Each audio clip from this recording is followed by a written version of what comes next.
Been having some conversations with people that are stuck on weight loss or fat loss. So a couple of different ways when we kind of look at it on a whiteboard, what might be the problem here? So let's kind of go through a couple examples. So let's just say this is your maintenance calorie level, right? So over the course of a month, maybe you're maintaining your calories, you're maintaining your weight. And then we've got like a deficit and surplus, and we've got the week mapped out here, right? Scenario one, you're in a situation of weight gain, right? Odds are maybe during the week, you're at like a slight surplus. Maintenance over the weekend, we typically see a big jump in calorie surplus there. Clearly, this is above the maintenance line. You're likely going to be gaining weight. You magnify this by a month. Most people are in this position where they're slowly gaining maybe a half pound, quarter pound a month, and they don't really realize it because they're not really looking at their body weight on a daily basis. Or maybe they are just not tracking it. What happens is your weight just slowly stacks up. At the end of the year, we're up like 12 to 15 pounds. Where did that come from? It happened very slow.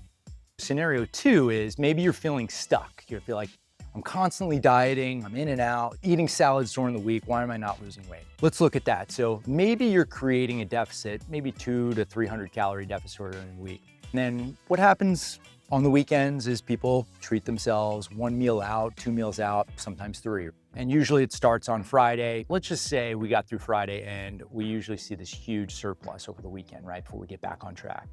So we've got a small deficit during the week, not really like maybe you started making progress and then we just wash out all this progress with these Saturday, Sunday, probably Friday night increases here. When you think about it, even 1 meal out, if your calorie level is maybe, let's say 2,000 calories for a male, maybe we're looking at 1,500 to 1,600 calories for a female, you can have that in a single meal when you go out. Restaurants, their job is to make things taste amazing and delicious, not to be worried about your calorie level. So you couple that with a couple drinks that are 100 to 200 calories each. You have a dessert at the end of that. And then pretty soon these like social situations that you're in increases the calorie level significantly. So something to consider there. So let's just say we find a happy balance and we want to go into some type of weight or fat loss stage. You have the consistent weight loss where you're just, let's find out what our maintenance is and let's set a goal of being a below maintenance consistently all the time. Certainly works. You can use a calorie or a macro tracker to make sure that you're hitting this thing. Using a weight scale is actually really good because that'll get you to actually know what your deviation is in your food, because most people are wildly off, myself included. I've been doing this for a very long time and I still have no idea what certain serving sizes are. And I always overestimate or underestimate. In fact, there was a period of time where I was having pretzels on a daily basis, low calorie snack. I just got a little bit more liberal with it where I was having like these batch of pretzels once or twice a day. And it turns out when I actually weighed and measured these things, they were like upwards of 600 to 1,000 calories a day of just pretzels. So something that started as like a low calorie snack just got wildly out of control. So let's talk about a couple other scenarios that we could do, right? We could maintain or we could create some type of deficit during the week. So we've got like right here, and instead of going hog wild over the weekend, maybe we use maintenance as a little bit of an enjoyment. So you want to go out, you want to have some type of baked good, or you want to have a drink or two. Now we can just use maintenance as our like little treat day. Maybe you have a little bit of a surplus, but instead of going like wildly out of control, we have almost like another little treat day. And this will keep us a little bit more on track from a deficit standpoint and weight loss. This way we don't have to get wildly out of control. If we looked at things over the course of the month, we're trying to create, let's say we've got a 30-day in a month.